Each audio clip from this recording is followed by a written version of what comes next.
Fala pessoal, bem-vindo a mais um Tudo Pro Alto e novamente com essa série de episódios para mostrar que tem muito mais coisa em TI do que ser um developer, ser um programador, né? Então, hoje eu tô aqui com a Juliane Gouveia, que vai falar pra gente como que é a vida dela como Engineer Leader, ou Lead de Engenharia, né?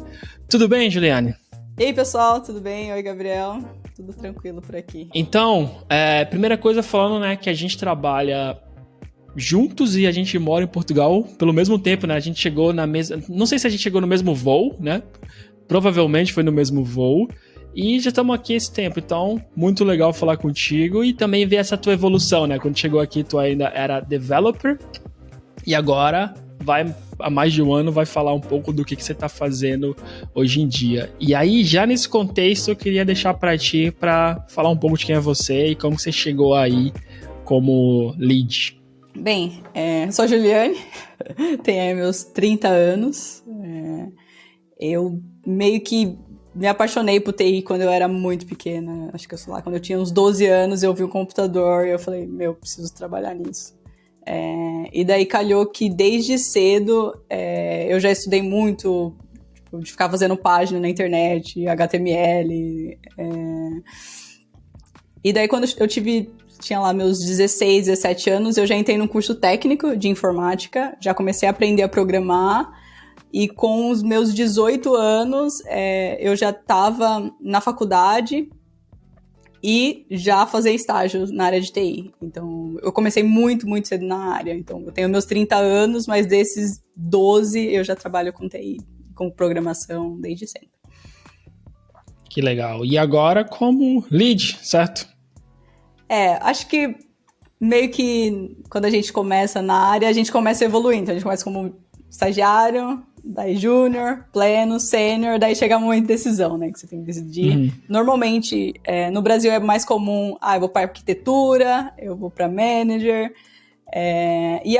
recentemente estão a disponibilizar essa possibilidade de você até continuar como dev, mas ir para principal, ou ir para ali para um master, mas continuar na área de dev. E quando eu cheguei, assim, nessa posição, eu percebi duas coisas que eu gosto muito. Eu gosto muito de estar perto da equipe, eu gosto muito de trabalhar junto com a galera, fazer pair programming, eu gosto muito de ensinar, eu gosto muito mesmo, assim. Então, quando tem um elemento mais júnior na equipe, eu gosto de ensinar a programar, ensinar a fazer as apresentações, a ser novo na área. Eu acho muito exciting, sabe? Quem é novo quer aprender tudo, quer absorver todos os conteúdos, eu gosto muito disso. E daí eu percebi que eu trabalhar como lead, eu iria continuar perto da equipe, ajudar nas iniciativas que estão a ser desenvolvidas e também ajudar a galera a desenvolver o plano de carreira. Então eu meio que me encontrei, assim, sabe? Hoje eu percebo, eu gosto muito de ser lead, eu estou como lead e pretendo ser lead aí por bastante tempo. Legal, legal. Então, eu queria entrar mais a fundo, assim, no que é ser lead pra você, né? Tipo, principalmente falar da tua rotina, porque a ideia principal é mostrar para outras pessoas o que um lead faz no teu ponto de vista, né? Na empresa que você tá. Então, por isso eu queria, até antes, falar o que é a tua equipe, sabe? Mobile, web, back-end, front-end. Então, me fala um pouco, assim, pra gente setar o contexto que você tá, né? E até também o contexto de tipo de empresa que você trabalha.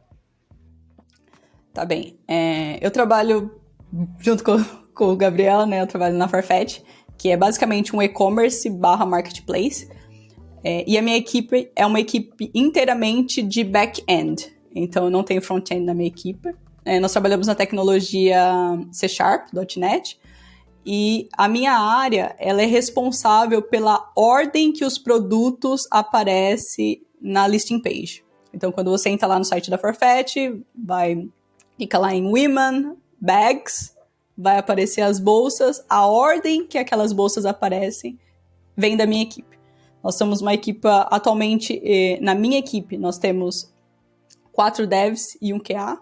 Essa é a configuração geral, saíram algumas pessoas, mas essa é a configuração final.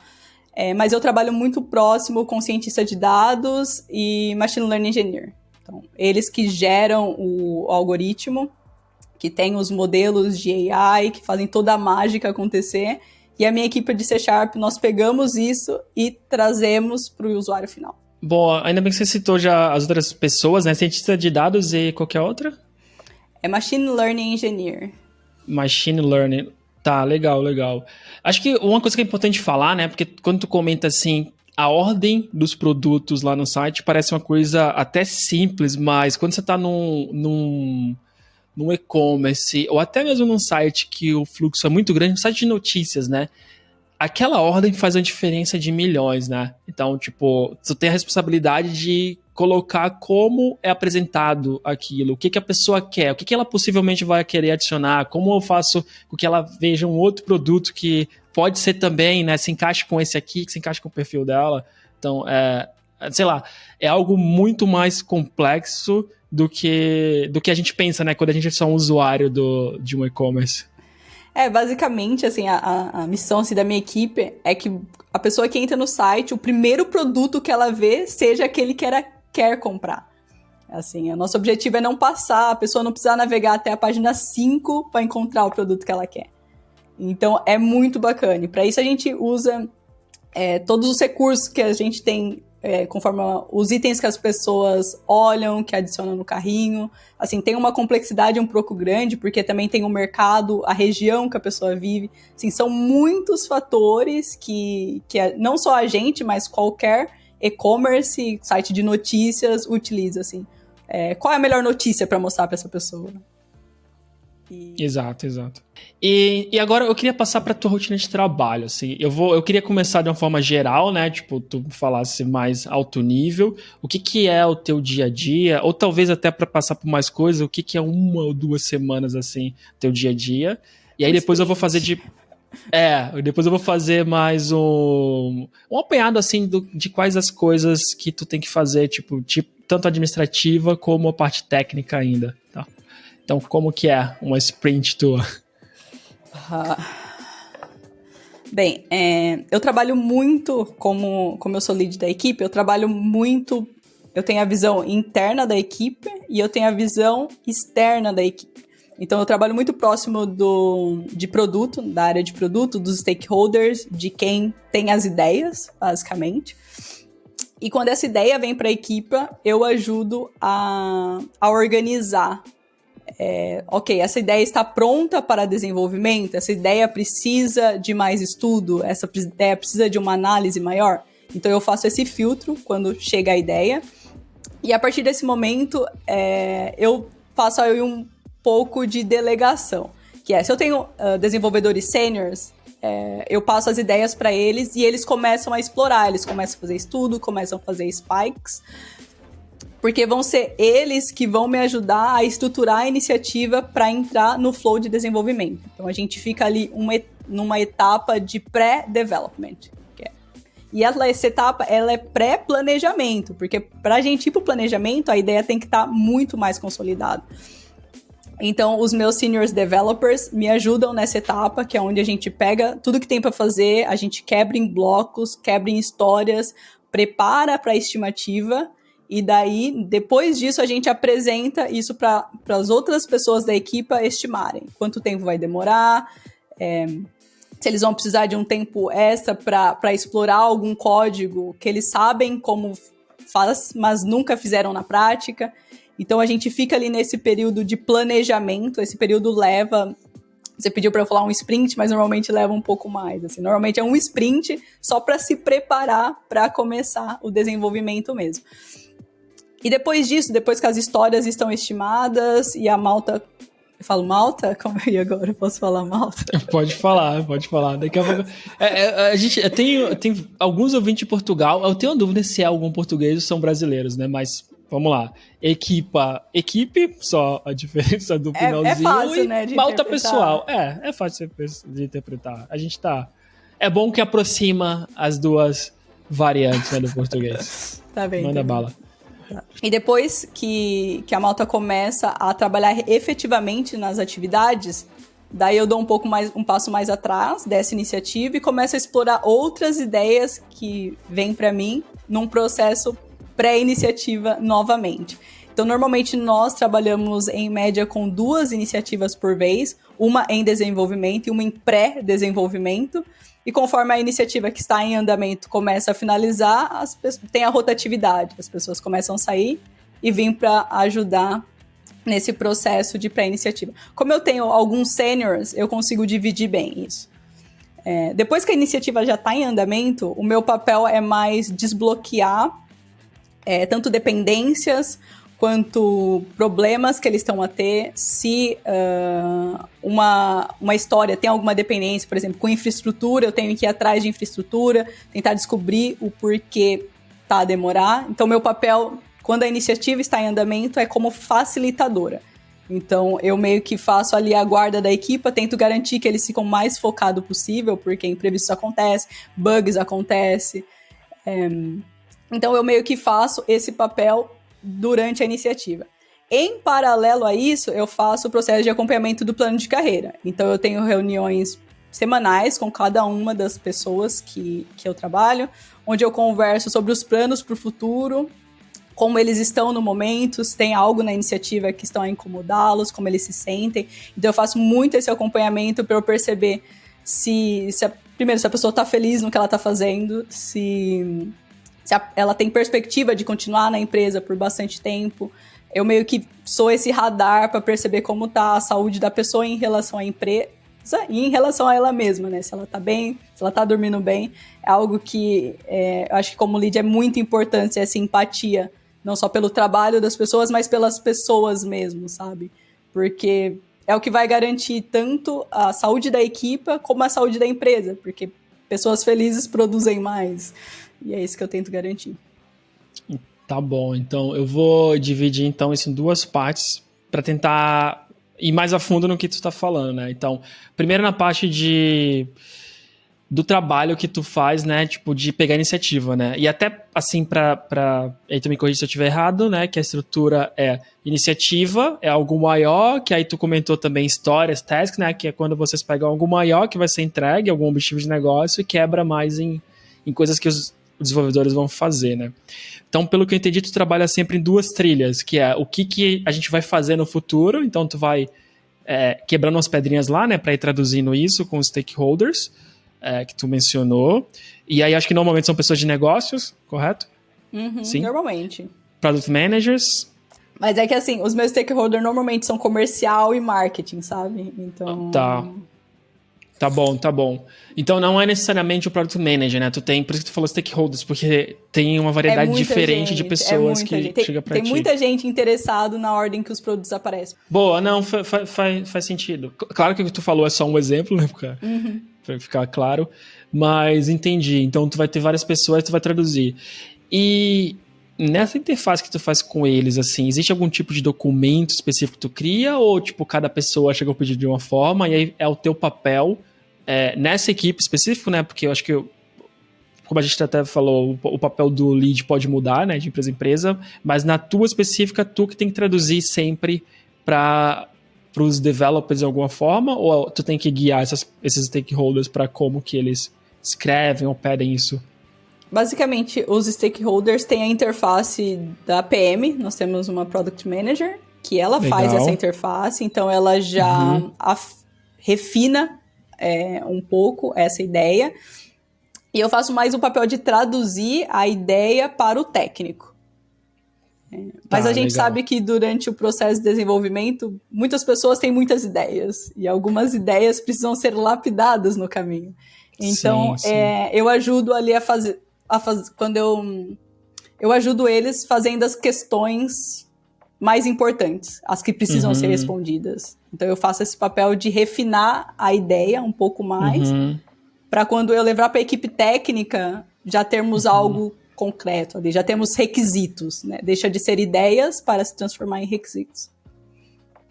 Tá bom, entendi. Então, legal, tu mencionou também a PM, a pessoa de produto, né, que trabalha aí. Então, tu tem ainda um filtro que te ajuda em negócio e aí tu acaba fazendo a parte mais técnica, né? Se eu perceber. Porque ela é de produto, essa pessoa. Um pouco a parte mais técnica. Legal. E aí vem a outra parte, né? A outra trilha que tu tá trabalhando ao mesmo tempo, que é o que o pessoal tá fazendo agora. Então, tu tá sempre pensando na frente, para que não falte, né? Algo para que eles façam, chegue mais refinado, e depois o que tá fazendo aí. Tá, interessante. E tu não mencionou de codar o pair programming, tipo, hoje, no teu papel, tu faz isso ou não? Não tem tempo, não quer, não sei. Infelizmente, eu não tenho tempo. Não tenho muito tempo para fazer. Eu ajudo nos code review, então eu sempre faço o code review dos códigos. E eu ajudo a resolver problemas nos algoritmos. Então, eu ajudo a resolver problemas nos algoritmos. Quando a malta precisa de... tem algumas situações que algumas decisões técnicas precisam ser tomadas. Então, eu participo ativamente a acompanhá-los. Eu estou sem desenvolvedores júniores na minha equipa. Então, essa parte de ensinar carece um pouco.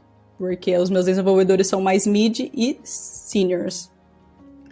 Então, eu não tenho tanta oportunidade de ensinar coisas novas. Eu ajudo eles a melhorar o código que eles têm, porque eles já sabem escrever os códigos, já sabem testar. Então, esse é meu papel, assim. Eu sinto bastante falta de programar, bastante mesmo. Ah, boa.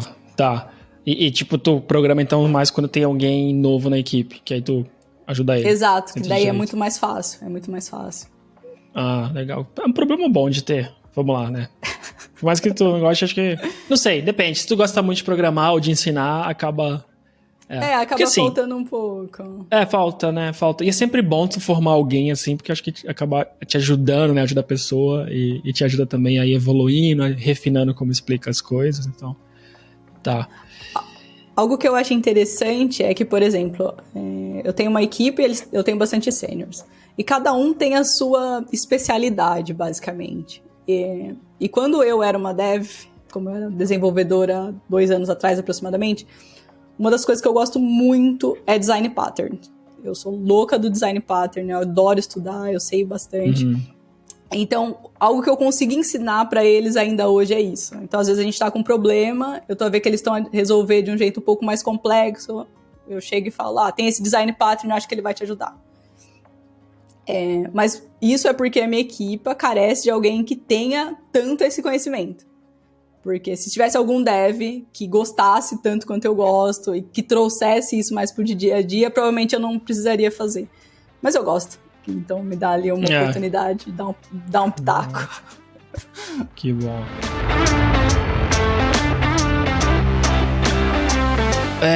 Tem vários papéis que tu mencionou aí, né?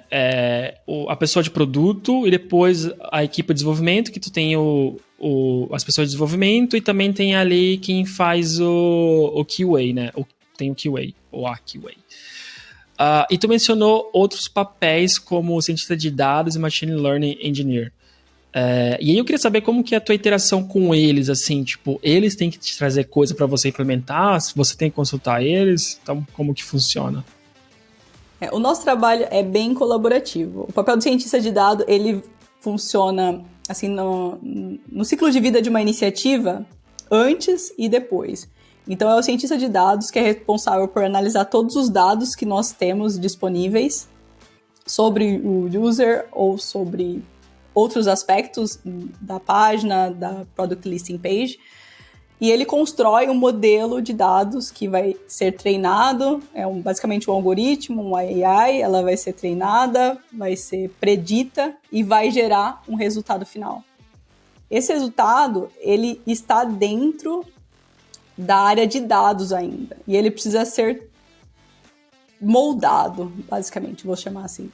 Bem, a minha interação com o Machine Learning Engineer e com o cientista de dados, ela basicamente acontece no começo e no final das iniciativas. O cientista de dados basicamente é responsável por fazer o research e fazer o estudo do melhor modelo de dados que, naquela ocasião, por exemplo, nós achamos que vai gerar mais vendas. É um exemplo. E o Machine Learning Engineer é o que vai codificar mesmo, que vai criar esse modelo de dados, colocar numa pipeline, fazer o treino, o predict, vai ter o Machine Learning e no final vai gerar um resultado. Nesse momento, a minha responsabilidade é pegar esse resultado e apresentar para os users. No final, a gente precisa saber se aquele modelo funciona ou não funciona. Então, nessa etapa, volta para o cientista de dados, onde ele vai analisar o resultado daquilo que a gente fez. Então, pode ter um resultado muito positivo, pode ser um resultado não tão positivo assim, e daí nos dá a oportunidade, ok, temos aqui um modelo interessante, vamos trabalhar em cima dele para a gente melhorá-lo. Então, é um processo bem contínuo, assim, de... Experimentação, né? Experimentação, exatamente. É tipo de testar e validar o modelo, então ele é eternamente, porque as variáveis mudam, né? Conforme o tempo passa, os clientes mudam, a estação que está, seasons, exato. Entendi. Não, agora ficou claro. É interessante tu falar isso, porque eu conheço as profissões, né? Mas como eu era um developer, e na minha época, engraçado falar isso, não tinha tanta essa interação com o sentido de dados, machine learning, sabe? Então, por mais que eu sei mais ou menos o que cada um faz, foi interessante agora entender na prática como vocês interagem, sabe? Nesse contexto, né? Talvez em outros lugares podem fazer coisas um pouco diferentes, mas no teu contexto, como vocês interagem, assim. Então, a equipe acaba se completando. Interessante. Agora, saindo para a segunda página, que agora a gente passou pelas essas duas trilhas que tu falou de como que é o que tu faz, né? Tipo de ajudar a equipe no dia a dia e também ver o que vai fazer e também como que é a interação com eles.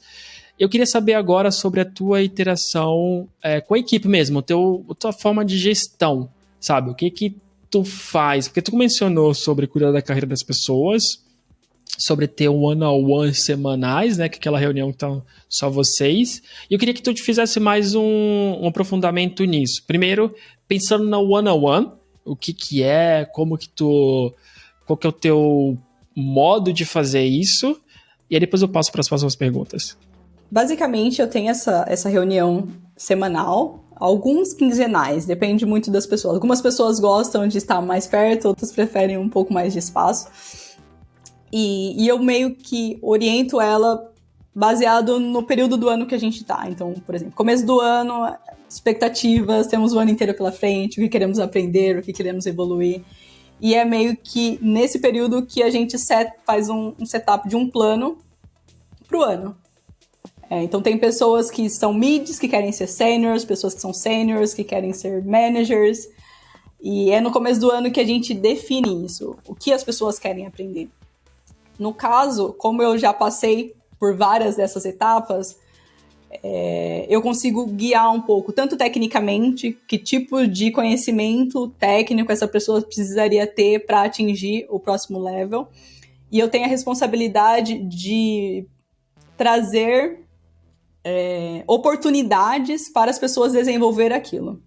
Então, por exemplo, eu tinha um caso na minha equipe de um rapaz que queria muito ser sênior, mas uma das responsabilidades dos seniors é a mentoria. Eles já têm que começar a fazer a mentoria, já têm que começar a saber como passar o conhecimento adiante, não só para uma pessoa, mas para um público maior, fazer algumas apresentações.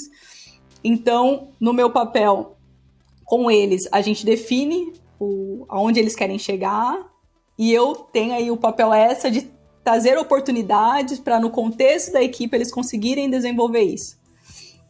Além disso, eu gosto muito de indicar as coisas. Então, eu leio bastante, eu faço bastante curso, tanto de cursos técnicos, quanto conhecimentos interpessoais, que é comunicação, liderança, conflict management. Tem muitos outros aspectos que faz parte do plano de carreira. Nós esperamos que um sênior não seja apenas bom tecnicamente, mas saiba lidar com as pessoas, saiba conversar, saiba representar a equipa num contexto externo à equipa. E então eu faço esse papel. Quando tu cria esse plano assim, tipo, na prática, só pra entender assim, vamos implementar isso aqui. Tá, eu e você, eu tô querendo sair de estagiário pra virar júnior, né? Tu vai fazer meu plano aqui. Tu escreve isso em algum lugar? Tipo, tu tem perguntas pré-definidas, tu usa algum framework pra fazer isso, assim, ou tu vai mais na conversa com cada pessoa pra descobrir? Depende da pessoa. Uma coisa que a gente deixa claro é que o plano de carreira, ele é da pessoa. Assim, eu sou apenas uma facilitadora. Então, as pessoas têm que ser responsáveis pelo seu próprio plano de carreira. Não só dentro da empresa, mas na vida, sabe? As pessoas sabem onde elas querem chegar. Então, eu facilito, mas eu espero da pessoa reciprocidade ali. Então, para algumas pessoas, elas gostam de ter isso numa spreadsheet. Outras pessoas preferem ter apenas um meeting notes, um registro. Outras pessoas preferem não ter registro nenhum e anotar num caderno, sabe? Mas eu tento deixar para a pessoa a responsabilidade de gerenciar o plano de carreira dela. Tá, agora entendi. E eu acho que isso é interessante mesmo, porque tem que ser responsabilidade da pessoa, né? Senão ela não vai levar pra frente, assim. Tipo, tu não cuida tanto de uma coisa que tá na mão dos outros e... Acho que no final, se a pessoa faz ou não, se a pessoa não faz, fica contigo, né? Tá, mas acho que é interessante a tua abordagem, assim. E agora pro one-on-one. Tu comentou já que o plano de carreira tu gosta de fazer ele personalizar, né, pro estilo da pessoa. E aí o one-on-one, como que tu faz? Tu tem algum framework também? Mesma pergunta que eu fiz anterior. Tu tem uma fórmula que tu usa? Ou... Porque assim, eu já tive managers que eles usam uma estrutura, sim. Eu também acho legal. Como eu já tive outros que não tem estrutura, mas que vai adaptando, mas consegue fazer bem. E qual que é o teu estilo? Eu tenho, assim, uma estrutura, no geral, mas eu não gosto muito de falar estrutura, porque às vezes parece que não é genuíno, né?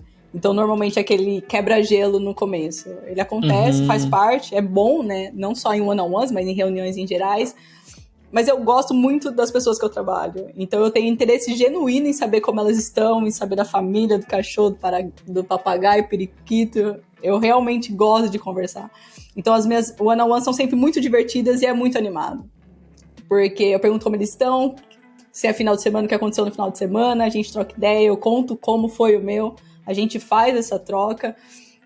E depois eu vou entrando no assunto do trabalho, pergunto como tá a semana, se tá cansativo, se a iniciativa, por exemplo, o período inicial da iniciativa, onde a gente faz muito research, escreve muito documento, eu sei que é maçante, percebe? Então, eu já chego, nossa, semana tá chato mesmo, né? A gente só tá escrevendo documento, que droga. Eu tento muito trabalhar com essa parte da empatia mesmo. Eu pergunto como eles estão sentindo e eu valido aquele sentimento, porque eu já passei por aquilo. Lá é chato essa fase. E tem a parte que eles já estão a programar que não quer nem fazer o one-on-one, porque eles estão, tipo, tão focados. Não, galera, vamos conversar um pouquinho, tá tudo bem parar um pouco. Mas isso acontece. E é algo que eu sempre faço, assim, no final de qualquer one-on-one, eu sempre peço feedback do meu trabalho, da empresa, das iniciativas, tem dicas, sugestões, o que tá a incomodar. Eu e a minha equipe, nós temos uma abertura muito grande para conversar, assim. Nós estamos a trabalhar junto desde sempre, desde que eu entrei na Farfetch, eu tô na mesma equipe. Então vai para 4 anos que a gente trabalha junto, então isso é um pouco mais fácil, né? Porque nós já temos essa confiança. E é nesse momento que eles falam, teve aquela reunião lá, eu não gostei do jeito que você falou. E eu, não, desculpa, tava sob pressão, isso não vai acontecer de novo. É muito comum, assim, eu já tenho essa liberdade onde rola puxão de orelha dos dois lados, percebe? Naquele dia eu percebi que você estava mais distante da equipe, eu gosto mais quando você está mais presente nas meetings. Então, eu abro espaço para que haja esse feedback. Tu mencionou do estrutura e eu entendo o que tu quer dizer, assim, de não parecer genuíno, né? Tipo, como alguém interpreta de fora.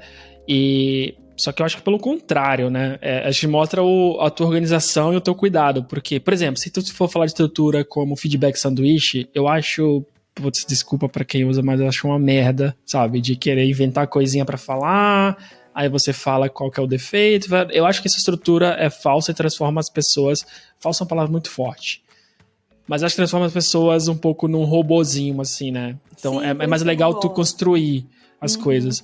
Mas ao mesmo tempo, eu acho que tu tem uma estrutura, né? Por exemplo, eu já tive diversos modelos. Eu tive um colega de trabalho que ele, a estrutura pro gestor dele era de falar assim sempre empresa, grupo e eu, sabe? Essa estrutura não é que fazia ele falso, que fazia ele se lembrar de diferentes tópicos, sabe? Eu também tenho a minha. E essa estrutura me ajuda eu tenho um one-on-one com ou colega de trabalho ou com o meu manager. Quais são os tópicos? A estrutura me lembra, porque senão tu fica no teu dia a dia e tu chega na conversa assim só pra... É legal ter espontâneo, mas é legal tu refletir sobre aquilo ali, tipo, antes e depois, né? Então acho que tu faz bem ter a estrutura e às vezes até adaptar, né, pra diferentes pessoas. Então, é outra parte, né, que é como a pessoa responsável pelo plano de carreira, a one-on-one tem que ser one-on-one, percebe? Então eu tenho essa minha estrutura mental, mas as pessoas também são responsáveis por aquele momento. Sim. Então eu espero que elas me tragam também, sabe? Que elas anotem o que elas querem falar e... Não, isso é muito importante mesmo. Eu tava conversando uma vez com uma manager que ela falou que nem todo mundo chega preparado, assim, sabe? As pessoas. Ela falou que tava conversando isso com o companheiro dela e ele trabalha em outro campo, né? Que não é tão normal você ter, pelo menos nas empresas que eu passei, ter one-on-one sempre com seus chefes ou às vezes com o head da tua área, né? Que aí ele ficou inconformado. Eu falei, como assim tu vai ter uma reunião com o teu manager só pra falar de vocês dois, da sua carreira, e a pessoa nem, sabe, nem se prepara minimamente? E a gente acho que às vezes fica mal acostumado e não pensa nisso. Então, quem estiver ouvindo, você não é lead, não é manager, pessoas, eu acho que vocês têm sim que se preparar e pensar em como vai fazer isso, né? Até porque, né, tipo, você mostra para os seus gestores que você também está preocupado, né? E mais uma que eu acho legal, que eu descobri que poucas pessoas fazem, é também pergunta sobre o gestor, assim, tipo... Só porque a gente tá nesse papo de one-on-one, mas, cara, pergunta como tá, se tá tudo bem, como ajudar, né? Eu acho que faz diferença. Acho que tu cria uma relação mais genuína, assim, é uma equipe. Por mais que alguém seja responsável por coisas diferentes, né? Continua uma equipe. Então, eu acho que... Eu sempre gosto de perguntar muito one-on-one, até quando é episódio assim, porque eu gosto de entender como as pessoas criam relações, ainda mais hoje que tá muita gente remota, assim, né? Então, one-on-one acaba sendo um tool muito importante. E tem outra coisa que tu falou também que eu achei interessante, é de... Quando tu monta o plano de carreira, tu busca oportunidades da pessoa praticar, né?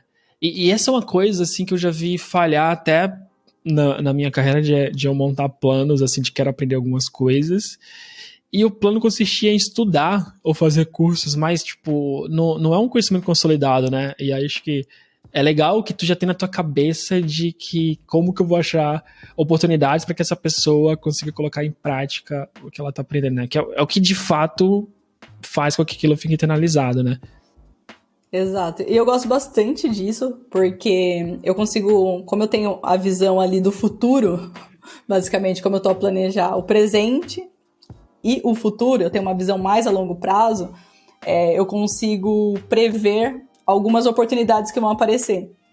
Então, se eu tenho, por exemplo, que nem eu tinha uma pessoa que queria muito ser sênior, e eu já tô a ver que vai vir uma iniciativa super desafiadora. Então, eu já fico, tem essa iniciativa, eu acho que essa pessoa tem que pegar para ela desenvolver a capacidade dela de planejamento, para conversar com outras pessoas de outros clusters.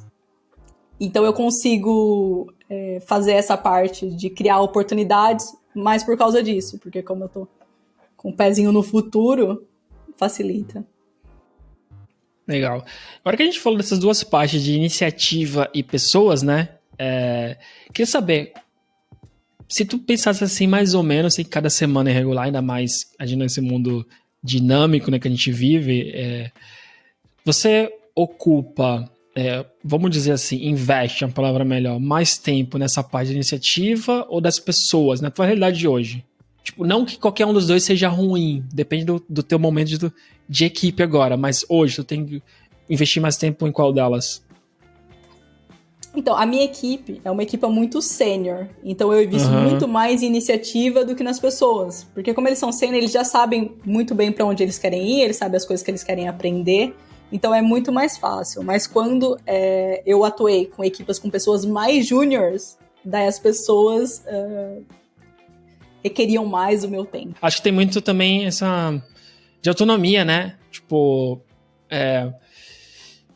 tu dá muita autonomia a quem ainda não tem o conhecimento suficiente, você gera, tipo, um certo desespero na pessoa, né? E você não dá autonomia para quem já tem muito conhecimento, você gera frustração em geral. Então, acho que tu tá nesse, tipo...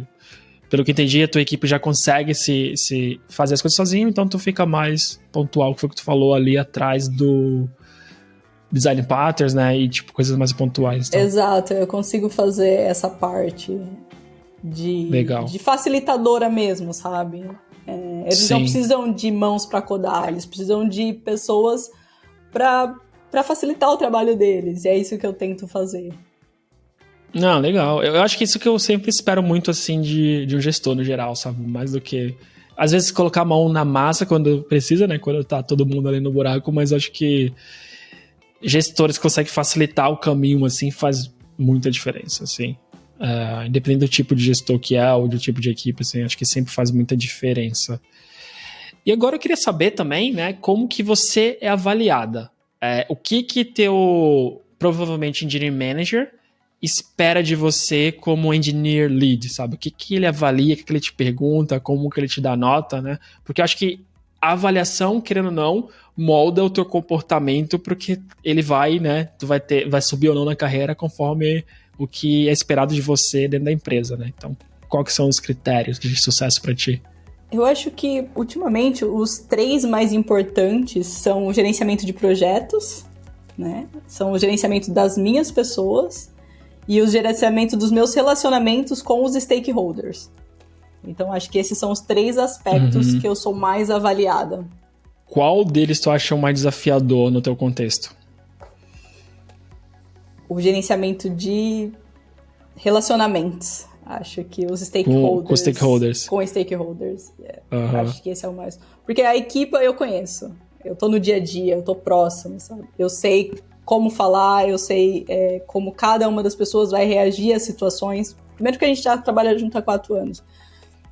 Os projetos, mesmo que as ideias sejam uma completamente diferente da outra, depois de algum tempo trabalhando em TI, existe uma estrutura. Existe o pré-planejamento, a planning, existe o desenvolvimento, produção, acompanhamento, bugs, é tudo bem definido.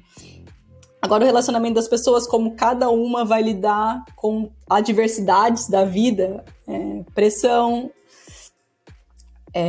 necessidade de... Principalmente quando a área que eu trabalho, a primeira coisa que você abre o site, você vê a Product Listing Page. Então, ela é muito importante. É o que segura a pessoa na página da Farfetch. Então, tem muitos olhos em relação a isso. Então, tem muitas ideias de muitos lados e a gente tem que fazer isso. Dessa vez, a gente vai conseguir atender essa necessidade, fazer ali a priorização das iniciativas. É muito desafiador, porque hoje eu tô no meu contexto, na minha bolha, que é a área de rankings. Mas eu sei que as pessoas estão na bolha delas, e elas têm metas, têm objetivos, e têm dependências. Então, gerenciar isso é muito difícil. É muito difícil. Tá, faz sentido. E eu imaginei que seria a tua resposta pelo contexto que tu vem contando, assim, a gente já conhece as pessoas, etc, né? Porque acho que no começo talvez não, em vez de imaginar, pra ti no começo, esse já era o maior desafio? Quando você virou a líder de engenharia da equipe, já eram os stakeholders ou era um dos outros 2? Eu acho que já eram os stakeholders, porque como eu virei lead na minha própria equipe, sim. Muitos dos desafios que líderes novos têm, eu não tive, que é conhecer as pessoas, se conectar, conhecer o contexto, conhecer o produto. Então eu não passei por isso, eu já conheço o produto, conheço as pessoas. O meu desafio foi maior em relação ao externo. Mas eu adiciono um desafio extra que eu tenho no meu relacionamento com as pessoas, que era, eu fui dev junto com eles. Era a minha pergunta. Era a minha próxima pergunta. Eu até escrevi aqui para não esquecer. Era a minha próxima pergunta. Sim. E daí, ser dev dentro da equipe tem um desafio extra de que, às vezes, eu preciso ser má. Que nós temos prazos. E prazos precisam ser cumpridos. E como eu trabalhei junto com eles, às vezes é difícil, percebe? Fazer esse papel. Mas eu aprendi algo muito interessante, que é, a partir do momento que você tem a confiança da equipe, que você desenvolve a empatia, esses momentos são tão poucos que se tornam quase insignificantes, percebe? Então, no momento que eu tô com a equipe e eu tenho algum dos meus... que é os meus meninos, porque são todos meninos, então alguns meninos... pisa na bola em alguma reunião e eu vou chamar atenção, eles confiam em mim e eu confio neles, sabe? Então, esses momentos, por mais difícil que seja, que eu conheço a pessoa, ela é muito gente boa, só foi naquele dia que ela deu uma escapulida ali, eu ainda às vezes vou com um friozinho na barriga, percebe? Aquele dia não foi muito bacana. E daí, às vezes, a pessoa, nossa, que droga, verdade. Às vezes a pessoa, não foi isso que aconteceu. Gerou um impacto negativo na equipe, não sei o que lá. Então, ter esse jogo de cintura, sabe? Tipo, até onde vai a amizade, até onde vai a broderagem. Eu acho que esse foi bem desafiador. Até hoje, assim, quando acontece alguma situação, eu tenho que me voltar pro meu centro. Não, vai dar tudo certo. Existe a confiança. Eu sei que eles sabem que eu tô a falar com eles. Não é pra encher o saco, sabe? É realmente porque eu quero o bem, tanto deles, da equipe, da empresa. E isso foi muito desafiador. Muito. Entender a intenção, né? Acho que é o mais simples, assim. Eu já tive também, sei lá, problemas com colega de trabalho que falou de uma forma meio torta e eu fiquei meio puto e aí deu mais ou menos. Mas acho que o que ajudava muito é entender a intenção. Falar assim, cara, tipo, não foi legal, eu não concordo, é assim que se fala, mas, tipo, acho que do meu lado, eu sabendo, eu não acho que esse cara fez pra me prejudicar, né? Então, acho que facilita. Mesmo dando frio na barriga, então, pô, vou ter que, né, fazer o one-on-one com essa pessoa pra falar, mas eu gosto dessa pessoa. Eu tenho essa ansiedade também, assim, quando é pra dar um feedback negativo ainda, mesmo não sendo manager de ninguém. Então, imagino que pra ti, né, que talvez, porque tu tá fazendo aquela gestão da carreira deles, né, então tem um peso maior o que você fala, mas ao mesmo tempo deixar de fazer isso é ser injusto com a pessoa, né, porque se a pessoa não melhora, não tem oportunidade de melhorar, não tem oportunidade de ouvir, conversar e trocar ideia, é muito pior, porque depois tu tem que fazer isso de forma formal, né? Tipo, pra pessoa e chegar de forma formal algo que ela não sabia, acho que você acaba não fazendo o teu papel, né? Como gestora. O que eu falo pra eles hoje é que, assim, eu dificilmente, eu não me lembro de levar, eu não levo as coisas pro pessoal. Eu sei muito, tipo, eu tenho muita facilidade de separar, tipo, o trabalho das pessoas. Então, tem situações, às vezes, que as pessoas ficam realmente frustradas porque algo que elas queriam não deu certo. A iniciativa técnica que eles queriam ter mais tempo para desenvolver não deu certo. E eu falo, vem, a gente entra aqui na one-on-one, a gente quebra o pau, mas a gente sai daqui bem, sabe? Eu não gosto de, fulano foi embora chateado. Não, a gente resolve isso e depois acabou, sabe? E eu tenho bastante facilidade aqui. A minha equipe tem portugueses, ingleses, é bem diversa. E os portugueses, eles, pelo menos os que trabalham comigo, não são de levar as coisas pro pessoal. Então, às vezes, a gente entra na meeting, a meeting tem muitos assuntos muito... que palavra eu posso complexos. usar? Intensos. Exato, complexos, intensos. E acabou a meeting... A gente vai almoçar junto, a gente vai jogar, a gente vai fazer outra coisa, a gente vai conversar. É muito bom manter as coisas em contexto, sabe? Não deixar escapar. Então, é aquele negócio. Aconteceu uma situação numa meeting hoje, eu vou dar ali umas 2, 3 horas e no mesmo dia eu já vou conversar. Eu não vou deixar pro dia seguinte. Eu vou tentar endereçar o mais perto do evento. E só se a pessoa estiver muito alterada, daí é bom esperar um dia, 2. Mas normalmente não temos atritos, assim. Na minha equipe, quase nunca temos... Fulano não conversa com ciclano. Não, isso não acontece. Aí é muito tão difícil, assim. Isso é uma coisa que no geral, pra mim é difícil, porque quando tem um atrito grande, eu preciso processar, sabe? Você precisa processar. Então eu tenho essa, assim. Então eu já tive algumas vezes que eu falei, pô, vamos trocar uma ideia amanhã. Assim, não, eu falei, tá tudo bem, mas eu preciso processar o que aconteceu, vamos trocar uma ideia amanhã. Às vezes eu nem levei pro pessoal, não é que eu levei pro pessoal, assim, mas eu preciso às vezes, assim. Principalmente quando é uma coisa mais complexa. Eu preciso meio que escrever, pensar em como eu me comportei, como a pessoa falou, o que eu senti, sabe? Eu preciso fazer esse processo às vezes, quando é coisa muito complexa. Mas eu percebo que a maioria das pessoas precisam resolver, né? Tipo, rápido. Então, uma coisa que eu tenho que aprender, eu tenho me forçado a aprender, assim, a fazer esse processamento dessas coisas, assim, um pouco mais rápido, pra não ter que falar no outro dia, porque é uma coisa que eu gosto, assim, mas dependendo do contexto, se não for nada tão grave, eu acho que é melhor resolver logo mesmo. Mesmo que seja mais difícil pra mim, às vezes, mas eu acho que, apesar de ser mais difícil, pro bem comum, é melhor, né? Sim. Então, o que me ajuda bastante é terapia, né? Terapia é vida. Sim. Então, eu acho que, tipo, me ajuda aí quando tem algum assunto muito complexo que eu preciso passar pra alguém e eu preciso de um tempo aí pra refletir como eu vou passar, a mensagem que eu vou passar, escrever. E daí a terapia me ajuda a lidar e a processar isso. Boa. Agora, né, terapia e evolução, né, de fazer um gancho aqui, ficou uma merda. Mas eu queria agora falar da parte de evolução de carreira em geral, e aí eu queria que você, do teu ponto de vista, começasse a mostrar para pessoas que aquele dev sênior, ou até júnior mesmo, mas que quer construir um caminho até virar um lead, ou que está interessado em aprender as habilidades assim, quais são as fontes, livros que você indicaria para começar a trilhar esse caminho aí? Tipo, o que você tem de referência?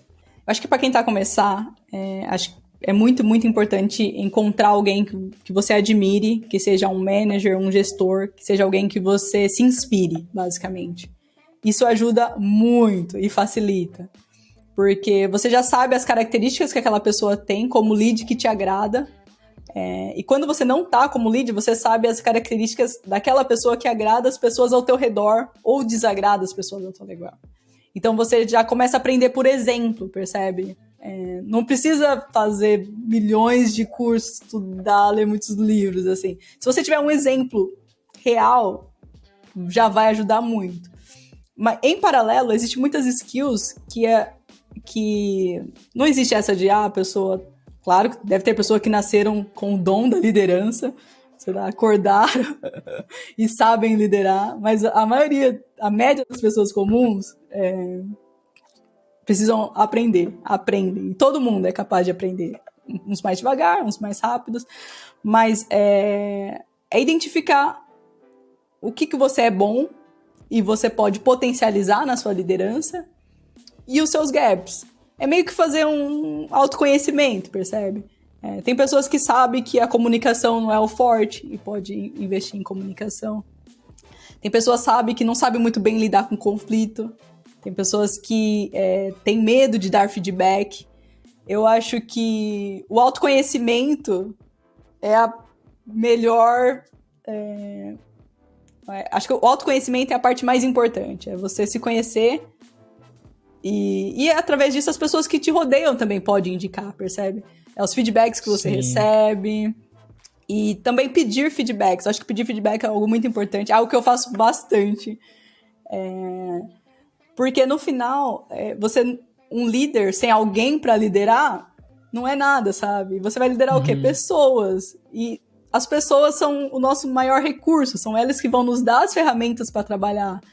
E é isso que acontece até no meu dia a dia. Eu aprendo constantemente com as pessoas. Eu aprendo no feedback que eles me dão. Eu aprendo nas reações que eu tenho a determinadas ações. Então, às vezes, eu tô numa reunião, acontece alguma coisa. Eu percebo como eu sou líder, eu meio que guio as emoções das pessoas. Então, como eles confiam em mim, se eu ficar revoltada, eles vão ficar revoltados também. Influencia muito. Exato. Sim. Então, acontecimentos, reações, como eu me sinto, como as pessoas se sentiram. É um trabalho bem, assim, emocional, se eu posso assim dizer. É conectar, né? É relacionar, é saber tratar as pessoas. Então, além dessa parte aí de autoconhecimento e interação, tem muitos cursos e recursos relacionados à liderança, tópicos importantes. Eu mencionei alguns, para mim são muito, muito importantes. A comunicação. Comunicação é o número 1. Indico muito o livro da Comunicação Não Violenta. É um livro incrível, que ensina muito a se comunicar e a perceber as emoções, saber como você se sente, é muito incrível. Além desse livro, cursos de liderança mesmo, que dá uma versão um pouco mais gerencial. Porque, assim, hoje a gente está falando aqui de liderar no conceito de uma equipe de TI. Mas a gente pode liderar em outros aspectos da nossa vida, né? A gente pode Sim. liderar o churrasco do fim de semana. A gente pode... E dá para usar essas situações para desenvolver algumas skills de liderança, sabe? Você não precisa esperar ou ter a oportunidade de ser líder numa empresa X. Não, a gente pode criar essas oportunidades. E tá o tempo todo no nosso dia a dia, no nosso relacionamento. Liderar é muito bacana, principalmente quando você está desenvolvendo, que você está aprendendo. Mas assim, eu também não sou a melhor pessoa para falar, porque eu fico empolgada com qualquer coisa, sabe? Tipo, comunicação. Já falo horas e horas sobre comunicação, liderança, conflict management, ter conversas difíceis. Nossa, sim. Tipo, ficaria aqui horas e horas dando conteúdo. Tem algum livro que tu acha que... Acho que nenhum livro vai ter tudo, né? Mas tem algum livro assim que tu, além da comunicação não violenta, comunicação violenta não, além da comunicação não violenta, tem algum outro livro assim que tu acha que pode ser um bom caminho também? Eu não tinha o hábito de ler livros que não era de ficção ou livros, biografias, eu não tinha esse hábito. Eu comecei a ler depois que eu virei líder, que eu percebi que a gente aprende por exemplo. Então, um livro que eu li recentemente, que eu tô a indicar para todo mundo, que é o Criatividade S.A., que em inglês é Creativity Inc., acho que é Creativity Inc., que ele é baseado num dos fundadores da Pixar. É um livro muito incrível, principalmente para quem gosta do universo Pixar, gosta de animações, as pessoas da nossa idade, que tem uma tendência a gostar um pouco mais. Ele ensina como ele chegou, e ele foi de dev, basicamente, a CEO, né? É um nível um pouco acima. E ele traz muitos exemplos dessa liderança com empatia, que é algo que eu tento colocar muito no meu dia a dia. Outro livro que eu indico bastante é um livro do criador da Nike, que ele chama Correr para Vencer, em português. Em inglês é Shoe Dog. Também conta aí é uma biografia, foi o próprio cara que escreveu o livro. E ele também traz, assim, muitos ensinamentos sobre não só a liderança, mas criar uma empresa, né? E uma empresa como a Nike, que em qualquer canto da terra você sabe. Também tem um autor, ele não é só autor, ele é palestrante também, que é o Simon Sinek. Ele tem vários livros de liderança e ele fala muito sobre liderar para essas gerações mais novas, sabe? Que tem um perfil completamente diferente no ambiente de trabalho. Então ele tem um livro que é o Start With Why, que é muito bacana, e tem o Leaders Eat Last. Ele também tem TED Talk. Eu não sei o nome dos TED Talk dele. Se colocar Simon Sinek, é as TED Talks mais assistidas, umas dessas. Essa Start With Why. Essa do líder também, eu não sei qual que é o nome, mas se colocar o nome dele, vocês vão ver. TED Talk Simon Sinek e vai aparecer. Também tem a Brené Brown. Ela tem o livro A Coragem de Ser Imperfeito. Em português. Em inglês eu não lembro como é o nome do livro em inglês. Não tem problema. Assim, eu coloco, todos os livros que tu mencionou, lembrem, vai estar na descrição ou do podcast ou do YouTube, então vai lá na descrição que vocês vão achar todos eles. E também tem o que eu já tinha comentado com o Gabriel, que é o The Manager's Path. Ele é muito bacana, muito, muito bacana mesmo. Recomendo super. Esse eu tenho ouvido falar bastante, até, né? Vamos fazer um episódio sobre ele depois. É isso?